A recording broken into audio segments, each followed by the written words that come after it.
In this video, I'm going to give you 5 tips for designing faster in Adobe Illustrator because we all know that time is money. So let's dive in so you can be a more productive, efficient designer.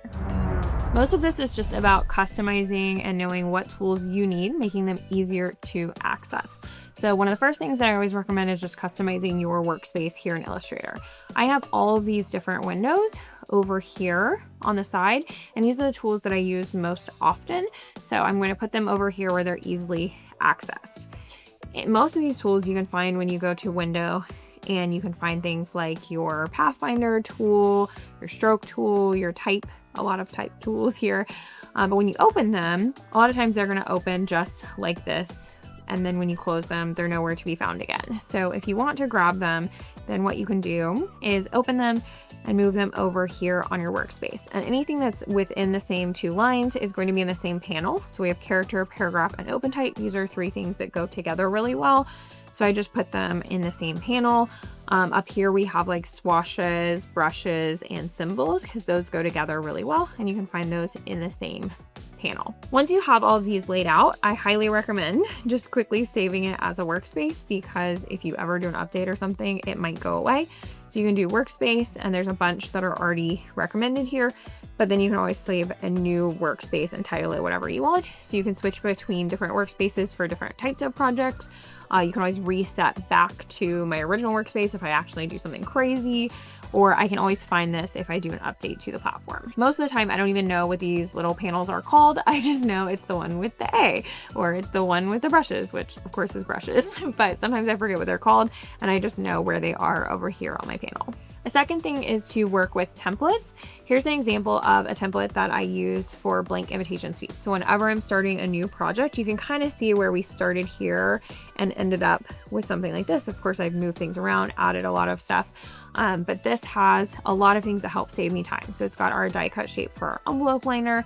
It's got the front shape for our envelope that we always want to show what color that envelope's going to be in comparison to where that's going to hit on the envelope liner. I always have a little box here for my RSVP and main envelopes so that I don't have to draw that. And when I select a color for those, I can just fill it in. And then I have some text here to make sure I don't forget anything. Like I don't want to forget the return address.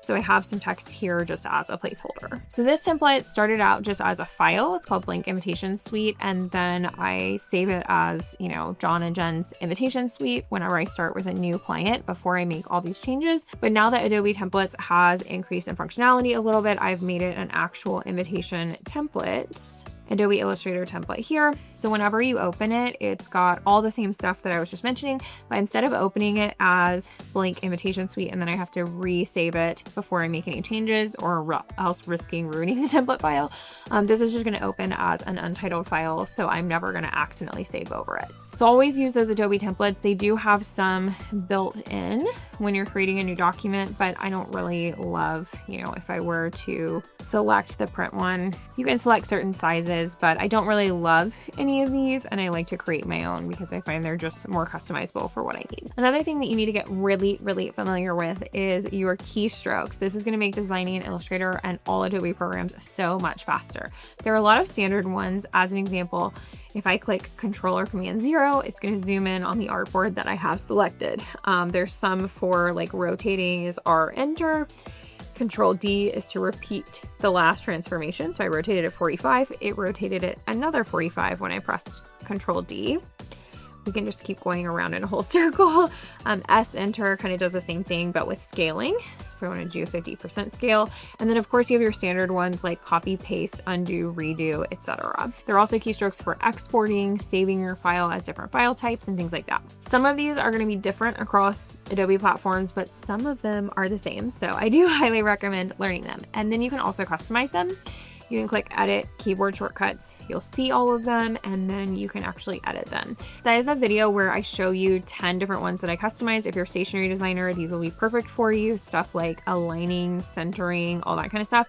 As an example, I have Control T. It selects all the text in my document. So it's really easy for me to create outlines when I'm ready to send these over to print. So I find that when I get really familiar with the keystrokes, it not only saves me time, like it feels infinitesimal, the time that you go from putting your hand on the mouse to putting your hand back on the keyboard, but it really does save you time, and it makes me a lot less tired at the end of a long design session because I haven't had to use my brain to switch back and forth so much. A lot of it becomes kind of rote habitual. So if there's anything that you do a lot, any actions you take, any windows you open, any tools you use, definitely find a way to create a keystroke to make it easier to access that. Another thing that's going to make working with elements easier is getting really familiar with your select menu. And I think so many people sleep on this that I just have to remind you of it. So when we select, there's so many options that we can use. And a lot of people think that layers is the only way to kind of select back and forth with different things. This select menu is very, very powerful. It's more powerful in this program than anywhere I've seen. So if you select the same, you can select the same color, you can select the same opacity, the same stroke weight, you can select the same font family, or you can do this object menu where you can select like all the things on the same layers. You can select all your clipping masks, all your text objects. That's the one that I put with that Control T. So you could do this without the keyboard shortcut if you don't want to set it. So if you get really familiar with the select menu, you also can like just select a bunch of random stuff and then save that selection to come back to it and just type it, you know, title it like random stuff or whatever, red things. And then you can always come back to it. We also have another video on this global edit, which is really cool too. So I highly recommend just getting really familiar with that select option in addition to your keystrokes. It's going to make you a better, faster designer. You're not going to be worrying about moving elements or selecting elements that you don't want. You're going to be able to get everything you need at the same time, change all the font colors, change all the font families, sizes, just change all the elements on a specific piece. Whatever it is that you want to change, you'll be able to do that with keystrokes or that select menu. And then finally, whenever we're working, we have a lot of different types of elements that we use. So for instance, we might have this pretty image that I downloaded from a public domain site. We might have these stripes or the shape of this envelope. We might have all the colors of the different envelopes that our vendors offer, logos, just all kinds of different things that you might use from file to file. And it's sometimes tough to have to go and find those things when you're designing. So that's where libraries can come in, and it's hard to even explain exactly what you can do with libraries because you can kind of put almost anything into them. So I'll show you a couple examples and then hopefully you'll get the picture. The first thing I want to say is that these libraries are available across all Creative Cloud programs. So anything you see that I can do here, I can open in any Adobe Illustrator file, but I can also open it in any Photoshop, InDesign file, etc. So these are extremely powerful, and I can also like share them with people. I can work collaboratively so that multiple people have the same library, other people can share theirs with me, etc. So a really simple option that you should definitely do is a branding library. And as you can see, we have these color swatches. So if I wanted to change something in my document to my branding blue, I can just click this color swatch.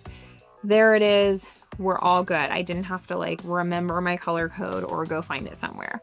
But if I collapse this, you'll see I have a lot of other stuff in here. So I have these hollow backgrounds that I use. These are literally just PNGs that I drew on my iPad, and I can drag them into any Illustrator document. I mean, that's kind of pretty here.